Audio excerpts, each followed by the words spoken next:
I'm not too sure why I'm doing this on a 38-degree day. I can think of other things well, actually there's not too much I'd rather be doing. Anyway.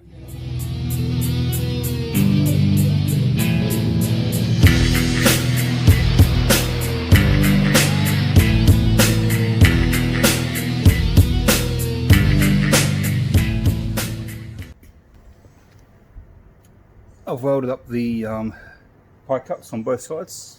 I haven't completely finished those because those will get done when the cross member's lifted up into place.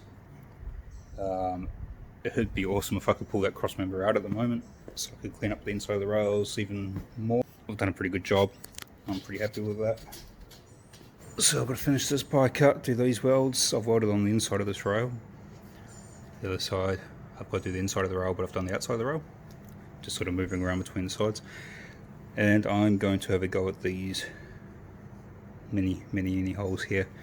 I'm just going to do the brass block on the inside of the rail and fill the hole with weld. So I'll drink another litre of water or two, put the goggles and helmet back on and start cooking again.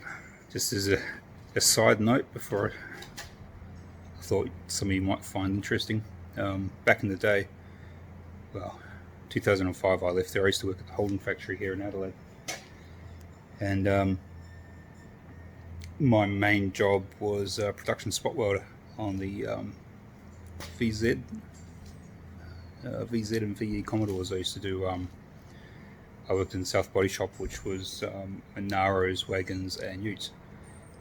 And the spot welding guns have large brass ends on them. This little knobby bit here, you'd put a cap on that, and that would be the welding cap. That would close up onto the panel, and the other one would close down and shut it out. But they were also really good for putting on the backs of panels or chassis rails for filling large holes. So that's one of my mementos from my time at the Welding factory. I've coated the inside of the rails and the inside of the cross member plates, side plates, with the copper coat. Cleaned all that up, got rid of all the loose stuff, scale and crap, everything I could. It's obviously sitting in place where I need it. I've gone through the tops of the rails are a bit wavy, so it's not a perfect lineup, but I'll go around and clamp as I tack it all up. But the it's pretty much in place now, so I'll do a couple of tacks in the corners, or I'll start at the front, tack here, and then I'll squeeze up through here, put a couple around the bottom there, and put some reasonably solid tacks in there. I think it's in the right place, and there's not much else I need to do to it. So I'll just make sure it's all square, it's all at the right levels, it's matching around the place. I have actually cleaned inside the rails behind there, and when that big cross member comes out I'll go through and do some more. But anyway, this here is good to tack in, so I'll get on with that.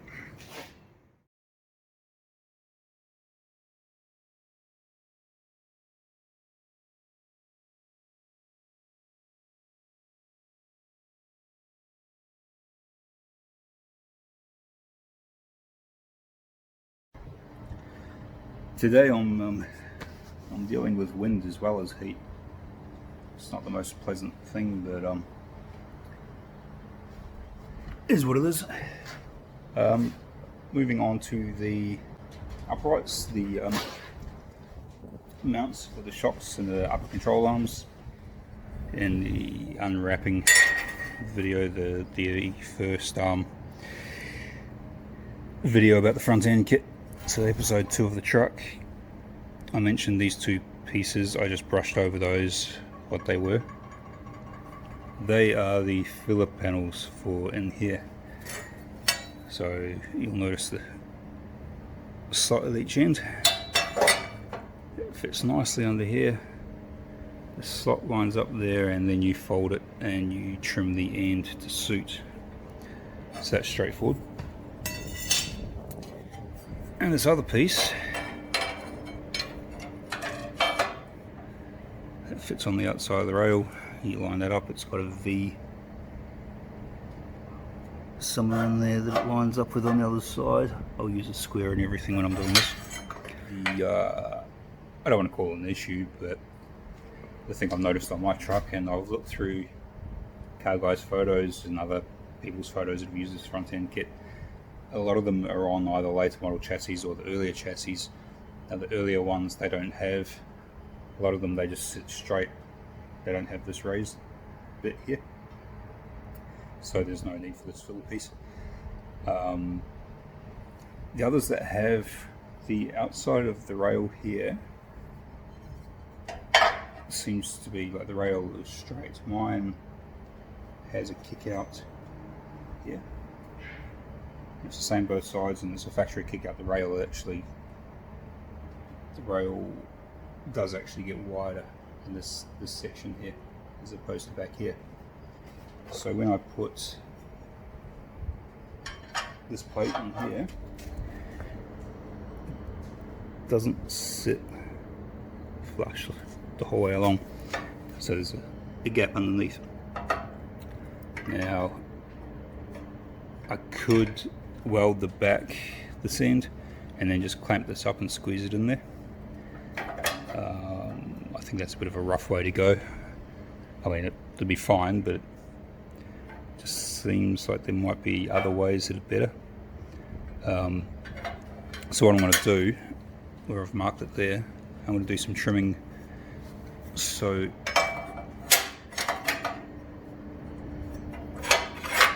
this corner here, I'll cut out that corner. It'll make sense in a minute when I do it. And that way it'll sit flush along here and then just sit up on top of the rail. Now that also requires this plate here. That's going to be, I'm just going to have to take a slice.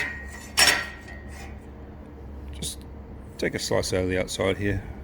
And so it's still square to that side up here, and then I'll just cut it to the right width so it fits in nicely in between, chamfer it, and then I can do a nice weld through and clean it all up.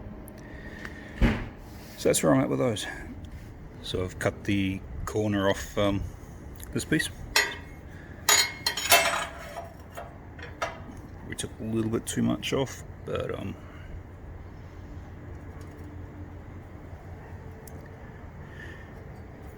line up that center, I'll get the square over the top.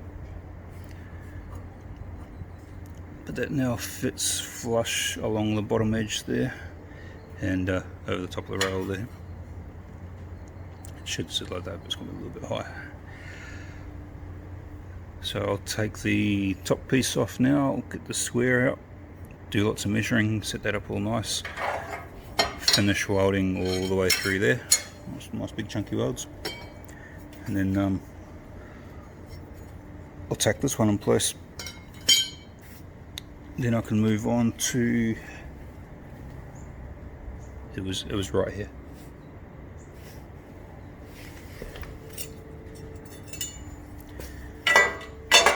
I can get onto this piece here because this is now 10-15 mil narrower, and fold those ends over.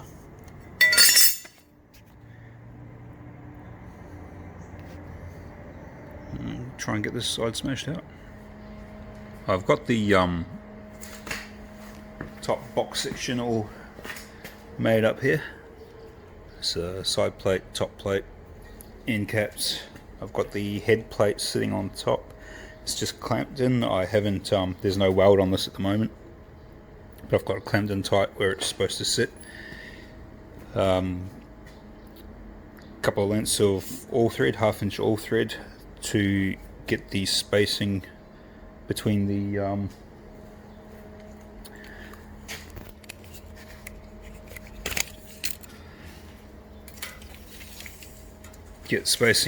plates right. And also I have a little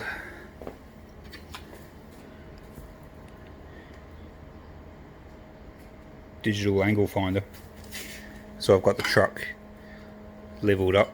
I've gone around, made sure the frame's all sweet where it's supposed to be, and then just checking the angles between the two, make sure they're the same. They're about a degree out at the moment. I'll just give it a little bit of a tweak. But that, so I've got that side all matched up. Now I can, the side plate I've prepared earlier, I can now, with this head plate sitting in the right position, I can butt this up against here, tack that in, go around, double check, do the full welds on it, much the same as through here, but around the outside, and then I can put the top cap in, and that's those two parts done. And then I can double check all the head plates, just double check the instructions to make sure there's nothing I have skipped. I don't think there is. There are two braces that are similar to this, which sit in here and go on the outside, but these I'll just tack them up in place and make sure I've got all that right and do lots of double checking. But for now I'll make the other one of these box sections here, and that'll be that pretty much buttoned up. I have put some more substantial welds around the cross member, so it's not just these tacks holding it in now. It's in there for good. It's not really going anywhere. Much like this one.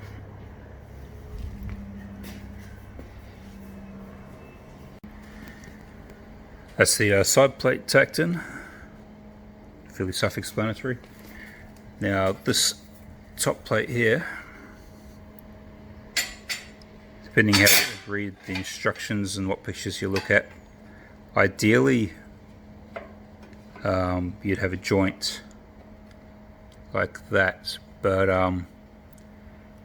that doesn't fit underneath the head plate, so I've gone along with the calipers, measured all through here. My rails do have a taper on them.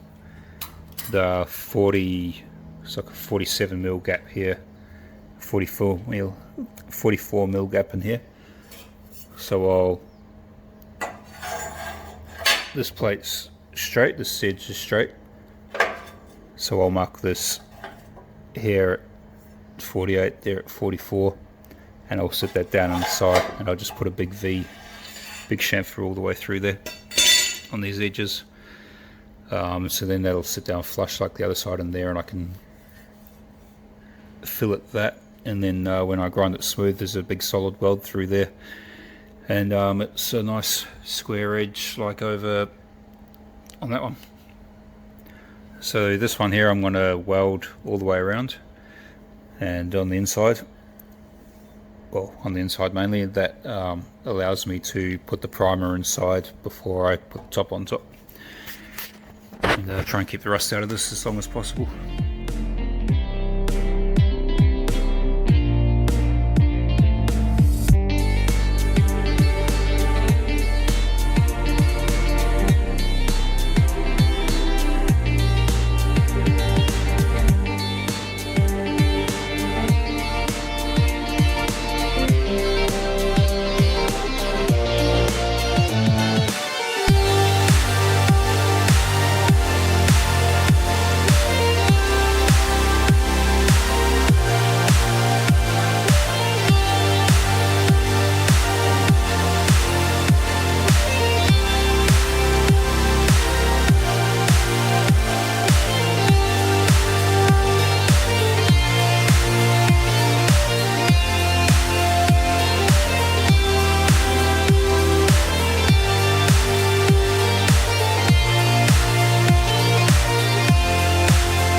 this one up, all nice and square.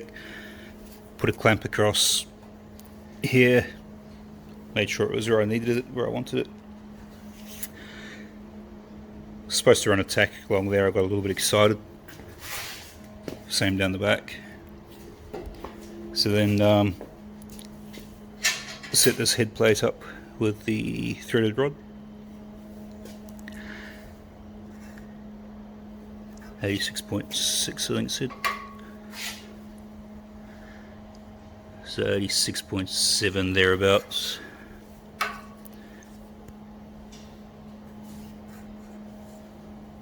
.665, somewhere around there. Keeps changing. I did zero this on a level, so hopefully that's right. But yeah, I did this, then I went around and did the same with this one. Big round along the front and back. There's no pressure on this, and I've checked the angles, and within 0.1 of a degree of each other. I'm pretty happy with that. So now I'll run some welds down the back sides and then start working on the